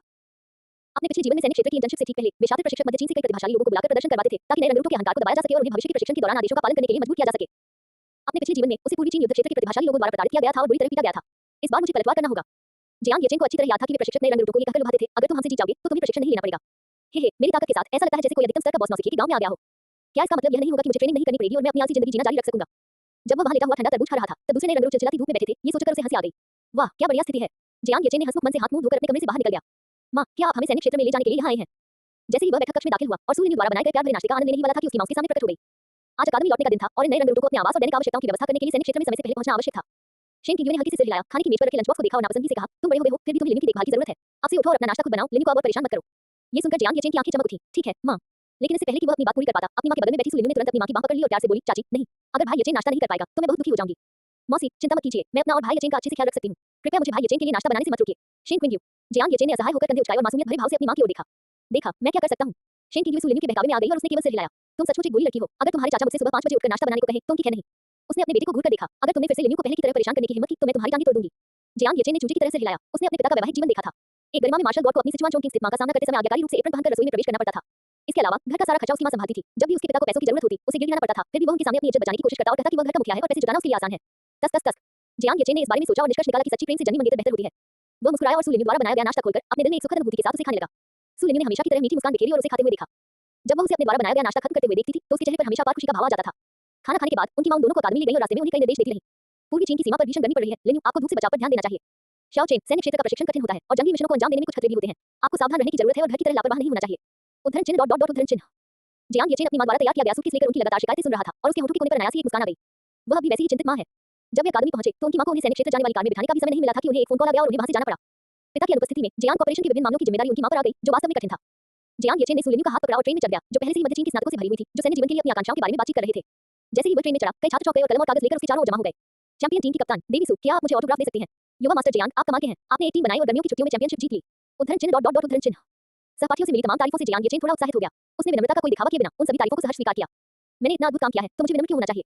भाई येचेन, इधर आओ, इधर आओ। तभी एक जानी पहचानी आवाज सुनाई दी। पीछे की पंक्ति में बैठे तान लुआंग खड़े हो गए और उन्होंने उसकी ओर हाथ हिलाया। जियांग येचेन और सुलिनू ने अपना सामान नीचे रखने के बाद वे आगे बढ़े। भाई येचेन, आप पिछले कुछ दिनों से अकेले ही दुनिया में खोए हुए हैं। आपने हमें खेलने के लिए क्यों नहीं बुलाया? जियांग येचेन ने सुलिनू की ओर देखा और मुस्कुराया। क्या तुम भी बीच में तीसरे पहिए की तरह आने वाली थी? मैं तान लुआंग एक पल के लिए अवाक रह गया। चू शिनचेन ने हल्की सी मुस्कान बिखेरी, अपनी कमर पर बंधी तलवार को सहलाते हुए पूछा, चाचा लेडी सेना में शामिल हो गए हैं तो शायद हम बाद में फिर मिलेंगे। लेकिन नींद के देवता कहां गए? समूह में उनका कोई अता पता नहीं है। उसने अपना फोन खोला। नींद का देवता कई दिनों से निष्क्रिय था। तान लुआंग भी असमंजस में दिख रहा था। मैं नींद के देवता के साथ अभ्यास करने के लिए अड्डे पर जाना चाहता था, लेकिन वह भी चला गया। मैं तुम्हें बेनकाब भी नहीं करना चाहता, तुम बस ताकतवर लोगों का सहारा ले रही हो, है ना? जियांग येचेन ने कहा। तान लुआंग को जरा भी बुरा नहीं लगा और उसने अंगूठा ऊपर करके कहा, भाई येचेन, आप लोगों को समझने में वाकई माहिर हैं। उद्धरण चिन्ह डॉट डॉट डॉट उद्धरण चिन्ह। जियांग येचेन अवाक रह गया और बोला, आप ही नींद के देवता की शक्ति जानते हैं। उनका वर्तमान ठिकाना मध्य चीन का राष्ट्रीय रहस्य है, मुझे भी नहीं पता। ये सुनकर तान लुआंग और चू शिनचेन ने सहमति में सिर हिलाया। एक क्षेत्र विधि को समझने वाला मार्शल आर्टिस्ट वास्तव में स्वर्ग को चुनौती देने वाला था और उसे देश द्वारा भर्ती किया गया होगा। ठीक है, मुझे आश्चर्य है कि क्या हम कभी नींद के देवता को फिर से देख पाएंगे। तान लुआंग की आंखें पुरानी यादों से भर उठी। हालांकि चू शिनचेन ने निश्चित रूप से कहा, हमारी स्टारफायर टीम पूरी है, हम निश्चित रूप से फिर से एकजुट होंगे। बिल्कुल सही, स्टारफायर टीम कभी भंग नहीं होगी, सुलिनू ने भी पुष्टि की। जियांग येचेन ने उनकी एकजुटता को देखकर खुशी से हल्की सी मुस्कान बिखेरी। प्रिय विद्यार्थियों, कृपया अपनी सीट बेल्ट बांध लें। ये ट्रेन सुपरसोनिक गति से यात्रा करेगी। इस ट्रेन का गंतव्य पूर्वी चीन सीमा का प्रथम सैनिक क्षेत्र है। एक चेतावनी प्रसारित हुई और सभी छात्रों ने तुरंत अपनी सीट बेल्ट बांध ली। ट्रेन धीरे धीरे रफ्तार पकड़ने लगी और खिड़की से बाहर का नजारा धुंधला हो गया। अब उनकी सैन्य जीवन की शुरुआत हुई। अध्याय 126, मुझे उलझा रहे हो, क्षमा करें, मेरे पास एक प्रणाली है। वह दोपहर बेहद गर्म थी। मध्य चीन का प्रथम सैनिक क्षेत्र। 7 घंटे की ट्रेन यात्रा के बाद ट्रेन आखिरकार अपने गंतव्य पर पहुंच गई। जियांग येचेन अपना सामान लिए ट्रेन से बाहर निकला और गर्मी की एक लहर उस पर छा गई। सूरज सिर के ठीक ऊपर ऐसे लगता हुआ था मानो कोई धधकती हुई लाल लोहे की छड़ हो और हवा भी उसके चेहरे पर झुलसा देने वाली लग रही थी। कुछ ही दूरी पर सैनिक क्षेत्र की सीमा के चारों ओर लगी कांटेदार तारें धूप में चमक रही थी। भीषण गर्मी के बावजूद वर्दी पहने एक सैनिक चौकी पर एकदम सीधा खड़ा था, उसकी निगाहें दृढ़ता से आगे की ओर टिकी हुई थी। वाह, कितनी गर्मी है। ये सच है कि मध्य चीन में इतनी गर्मी पड़ती है। सैनिक क्षेत्र का वातावरण सबसे कठिन होता है। मुझे पश्चिमी चीन में सैनिक क्षेत्र की इंटर्नशिप कर रहे छात्रों से थोड़ी ईर्ष्या होती है। कोई दिक्कत नहीं, मध्य चीन की सीमा गोबी रेगिस्तान क्षेत्र में है, लेकिन सैनिक क्षेत्र में अलगाव के लिए अवरोधक लगे हैं। एक बार अंदर जाने के बाद गर्मी नहीं लगेगी। तो चलो जल्दी करो, मुझे लग रहा है कि अगर मैं यहाँ और खड़ी रही तो मेरे जूते पिघल जाएंगे। उद्धरण चिन्ह उद्धरण चिन्ह। ट्रेन से उतरते ही छात्र शिकायत करने लगे, अपना सामान उठाया और सैनिक क्षेत्र की ओर चल दिए। जियांग येचेन पर इसका कोई असर नहीं हुआ। अपनी मौजूदा ताकत के साथ वह लावा में भी कुछ चक्कर लगा सकता था। कैप्टन येचेन, चलिए चलते हैं, बहुत गर्मी है। तान लुआंग के माथे से पसीने की बड़ी बड़ी बूंदें टपक रही थी। जियांग येचेन ने हल्के से सिर हिलाया, उंगलियां चटकाई और वे चारों पल भर में सैनिक क्षेत्र के मुख्य द्वार पर प्रकट हो गए। हे भगवान, येचेन की स्थानिक दाव कितनी सुविधाजनक है। अब मुझे चलना नहीं पड़ेगा। ठंडी हवा का आनंद लेते हुए तान लुआंग ने राहत की सांस ली। चू शिनचेन ने पहरेदार मीनार पर तैनात सिपाही को देखा। उसकी आंखों में प्रशंसा भरी हुई थी। इतने भीषण वातावरण में पहरा देना वाकई सराहनीय है। हेलो, क्या आप सेंट्रल चाइना मार्शल दाओ यूनिवर्सिटी के नए रंगरूट हैं जो सैनिक क्षेत्र इंटर्नशिप में भाग ले रहे हैं? तभी प्रवेश द्वार पर बने सैन्य तंबू से एक महिला अधिकारी मुस्कुराते हुए वहां पहुंची। सु लिन्यू ने सिर हिलाते हुए कहा, जी हाँ बड़ी बहन, कितनी मीठी बातें करते हो। महिला अधिकारी मुस्कुराई, मैं नए रंगरूटों के पंजीकरण की प्रभारी हूं। इधर आकर पंजीकरण करा लीजिए, फिर मैं आपको युद्ध तत्परता क्षेत्र में ले जाऊंगी जहां से आपको छात्रावास 4 की चाबियां और दैनिक आवश्यकता की वस्तुएं मिल जाएंगी। जियांग येचेन और अन्य लोगों ने सिर हिलाया, सैन्य तंबू के नीचे चले गए और फिंगरप्रिंट प्रमाणीकरण करवाया। जियांग येचेन, सु लिन्यू, तांग लॉन्ग, चू शिनचेन, आप इस साल की टीम लीग चैंपियन हैं, स्टार फाइट टीम। पंजीकरण विभाग के प्रभारी पुरुष अधिकारी ने अचानक उनके नाम पुकारे। उनके आसपास छात्रों का पंजीकरण कर रहे अन्य अधिकारी धीरे-धीरे अपना काम रोककर उनकी ओर देखने लगे। कुछ समय पहले ही प्रथम सैन्य क्षेत्र के मुख्य प्रशिक्षक ने उन्हें टीम लीग देखने के लिए भी मजबूर किया था। बुरा नहीं, प्रतियोगिता बहुत रोमांचक थी। इस साल की मिलिट्री रीजन इंटर्नशिप में आप जैसे कुछ प्रतिभाशाली व्यक्तियों के साथ कल शायद आपकी हार ज्यादा बुरी नहीं होगी। पुरुष अधिकारी मुस्कुराया, उनका पंजीकरण पूरा किया और उन्हें उनके दस्तावेज सौंप दिए। भाई, बहुत बुरी तरह पीटा जाना का क्या मतलब है? तांग लॉन्ग ने हैरानी से पूछा। सु लिन्यू और चू शिनचेन भी असमंजस में दिख रहे थे। केवल जियांग येचेन ही समझ पाए, क्या मध्य चीन युद्ध विभाग का मकसद नए रंगरूटों को ये दिखाना नहीं था कि सच्चा प्रतिभाशाली व्यक्ति क्या होता है, ताकि वे विनम्र हो सके। मध्य चीन युद्ध विभाग में प्रवेश पाने वाला हर व्यक्ति मध्य चीन के सभी हिस्सों से चुना गया एक मार्शल दाव प्रतिभावान व्यक्ति था। अपने पिछले जीवन में उनकी शक्ति अधिकतम सातवें क्षेत्र के मार्शल किंग के प्रारंभिक स्तर तक ही सीमित प्रतीत होती थी। इसलिए पिछले 70-80 वर्षों से चल रहे सैनिक क्षेत्र प्रशिक्षण कार्यक्रम में नए रंगरूटों का एक भी बैच ऐसा नहीं था जिसे हार का सामना न करना पड़ा हो। उन प्रशिक्षकों ने तो इसे नए रंगरूटों को आत्म जागरूक बनाना और उन्हें पिछड़ने से बचाने के लिए प्रोत्साहित करना और अन्य प्रेरक शब्द भी कहे। लेकिन इस बार वह सम्राट आ चुका है जो तुम्हें दंडित करेगा। जियांग येचेन के होठों पर मुस्कान खिल उठी। आपको कल पता चल जाएगा। जाए अपने छात्रावास 4 की चाबियां और दैनिक उपयोग की चीजें ले आइए। पुरुष अधिकारी मुस्कुराया और कुछ नहीं कहा। सु लिन्यू और बाकी दोनों पूरी तरह से अचंभित थे और वे केवल अपने वाउचर लेकर युद्ध तत्परता क्षेत्र में जा सके। क्या आपने मुख्य प्रशिक्षक के आदेशों का पालन किया? महिला अधिकारी पास आकर बोली। पंजीकरण अधिकारी ने सिर हिलाते हुए कहा, चिंता मत करो, जियांग येचेन को आवंटित छात्रावास में उसे काफी परेशानी होगी। युद्ध तत्परता क्षेत्र, डॉर्मेट्री 4, कमरा 606। जब जियांग येचेन ने अपने छात्रावास 4 की चाबी देखी तो उसकी भौहें तन गईं। अपने पिछले जीवन में छात्रावास संख्या 606 लंबे समय से वीरान पड़ा था। उसमें एक बिस्तर भी नहीं था और दीवारों पर लगा प्लास्टर उखड़ रहा था जिससे वह पूरी तरह से हिलायत नहीं रह गया था। धिक्कार है, कोई उसे निशाना बना रहा होगा। प्रशिक्षक जी, क्या मैं अपना छात्रावास बदल सकता हूं? जियांग येचेन ने अपना छात्रावास 4 का प्रवेश कार्ड सौंपते हुए अपने सामने सैन्य बदली में खड़े प्रशिक्षक से पूछा। ये सुनकर तांग लॉन्ग ने कहा, येचेन, क्या मैं तुम्हारे साथ अदला बदली कर लूं? वो भी ठीक रहेगा। इससे पहले कि वह अपनी बात पूरी कर पाता, प्रशिक्षक ने सीधे सिर हिलाते हुए कहा, छात्रावास पहले से ही आवंटित किए जाते हैं और ये आपके सैनिक क्षेत्र की 2 साल की इंटर्नशिप के दौरान आपका आवास होंगे। किसी भी प्रकार का आवास परिवर्तन स्वीकार्य नहीं है। जियांग येचेन अवाक रह गया और धीरे-धीरे अपना एक्सेस कार्ड वापस ले लिया। वह चिंतन में डूब गया। शुरुआत से ही उसे परेशान करने के लिए मुख्य प्रशिक्षक के अलावा झोयू के अलावा मध्य चीन में शायद ही कोई और था। सैन्य क्षेत्र, अपने पिछले जीवन में झोयू परिवार के इस युवा स्वामी झोयू ने जियांग फैन के साथ मिलकर साजिश रची थी कि 2 महीने के सामूहिक प्रशिक्षण के बाद उसे सबसे कठिन शब्द होने वाले शिविर में भेज दिया जाए। ठीक है, तो तुम गंदी चाल चलना चाहते हो, है ना? येचेन गेगे, क्या बात है? छात्रावास से खुश नहीं हो? क्या तुम मेरे छात्रावास में रहना चाहोगे? सु लिन्यू ने झुककर शर्माते हुए पूछा। लेकिन सामने खड़े प्रशिक्षक ने तुरंत चेतावनी दी, लड़कियों के छात्रावास में प्रवेश करने वाले लड़कों को एक अंधेरे कमरे में बंद कर दिया जाएगा और उन्हें दंडित किया जाएगा। मैं आपको सलाह देता हूं कि आप ऐसे विचार न रखें। ये सैन्य क्षेत्र है, आपकी स्थिति चाहे जो भी हो, सभी के साथ समान व्यवहार किया जाता है। सु लिन्यू ने तुरंत हंसना बंद कर दिया। जियांग येचेन अपनी हंसी नहीं रोक पाई और सु लिन्यू के गालों को चुटकी काटते हुए बोली, कोई बात नहीं, ये तो बस एक छात्रावास है। सु लिन्यू ने सिर हिलाया, फिर मुस्कुराते हुए पूछा, तो क्या लड़कों के छात्रावास में प्रवेश करने वाली लड़कियों को दंडित किया जाएगा? प्रशिक्षक थोड़ी देर रुका, कुछ देर सोचा और फिर बोला, उसके लिए कोई नियम नहीं है। सु लिन्यू की आंखें पल भर में चमक उठी। अगर कोई नियम न होता तो क्या वह लड़कों के छात्रावास में जाकर येचेन गेगे के लिए नाश्ता नहीं ला सकती थी? वाह, धन्यवाद प्रशिक्षक। तो येचेन गेगे, क्या मैं आपका बिस्तर ठीक करने में आपकी मदद करूं? सु लिन्यू ने उन्हें धन्यवाद कहा, फिर मीठी मुस्कान के साथ जियांग येचेन की ओर देखा। कोई जरूरत नहीं, आप पहले अपने छात्रावास में जाकर व्यवस्थित हो जाइए। ठीक है। प्रशिक्षक ने उनके अंतरंग व्यवहार को देखा, फिर खुद को देखा, कितना अनोखा कुत्ता है। जियांग येचेन अकेले ही छात्रावास 4 में पहुंचे। पुरानी इमारत को देखते हुए उनके होंठ अनायास ही फटने लगे। छात्रावास 4 सैन्य क्षेत्र का सबसे पुराना छात्रावास था और इसे पहले से ही ध्वस्त करके पुनर्निर्माण करने की योजना बनाई जा चुकी थी। अन्य छात्रों के बिना छात्रावास भवन को देखकर उसे धीरे-धीरे एहसास हुआ कि शायद वह इस जर्जर इमारत में अकेला ही है। अपने आलीशान विला को याद करते हुए जियांग येचेन को उसकी तुलना में वह विला बेहद याद आ रहा था। उसने अपना फोन निकाला और अंकल फैंग को फोन करके सैन्य क्षेत्र के बगल में एक विला बनवाने के लिए पैसे मांगने के बारे में सोचने लगा। वो स्थानीय टेलीपोर्टेशन का उपयोग करके वहां रह सकता था, किसे पता चलेगा। खैर, उसके पास पैसे थे, लेकिन ठीक उसी क्षण सिस्टम की आवाज सुनाई दी। डिंग, सुस्ती का विकल्प सक्रिय हो गया। पहला विकल्प, कठोर जीवन परिस्थितियों का सामना करते हुए आप बिना किसी झंझट के उनका सर्वोत्तम उपयोग करने का चुनाव करते हैं। पुरस्कार, काम चला भाई की उपाधि। विकल्प 2, कठोर जीवन शैली किसी के मूड को खराब कर सकती है। आरामदेह जीवन के लिए अच्छे मूड की आवश्यकता होती है, इसलिए आप सैन्य क्षेत्र में जीवन की गुणवत्ता में सुधार करने का निर्णय लेते हैं। पुरस्कार, intermediate slacking gift pack. Jiang Yechen थोड़ा चौंक गया, उसने अपनी ठोड़ी पर हाथ फेरा और सिर हिलाया। वह कठिन प्रशिक्षण के लिए सैनिक क्षेत्र में नहीं आया था, वह जीवन का अनुभव करने और एक सुंदर जीवन का आनंद लेने आया था। जीवन की गुणवत्ता को बनाए रखना सर्वथा आवश्यक था। डिंग, स्लैकिंग चुनने के लिए होस्ट को बधाई। इनाम, इंटरमीडिएट स्लैकिंग गिफ्ट पैक। इसे खोलें। खुला। जियांग येचेन ने सीधे कहा। मेजबान को बधाई हो जिन्होंने ये प्राप्त की, luxury residence design blueprint, smart furniture का पूरा सेट। हम। जियांग येचेन मुस्कुराया और बोला, सिस्टम, मुझे आराम से काम करने देने के लिए तुम वाकई बहुत विचारशील हो। उसने आइटम के विवरण पर क्लिक किया। लग्जरी आवास डिजाइन ब्लूप्रिंट, यह आवास के मूल बाहरी स्वरूप को बदले बिना उसके आंतरिक नवीनीकरण की अनुमति देता है। डिजाइन शैली पूरी तरह से मेजबान की पसंद पर निर्भर करती है। स्मार्ट फर्नीचर का पूरा सेट, मेजबान के रहने के अनुभव को और अधिक आरामदायक बनाने के लिए कृत्रिम बुद्धिमत्ता तकनीक का उपयोग करने वाला मैचिंग फर्नीचर।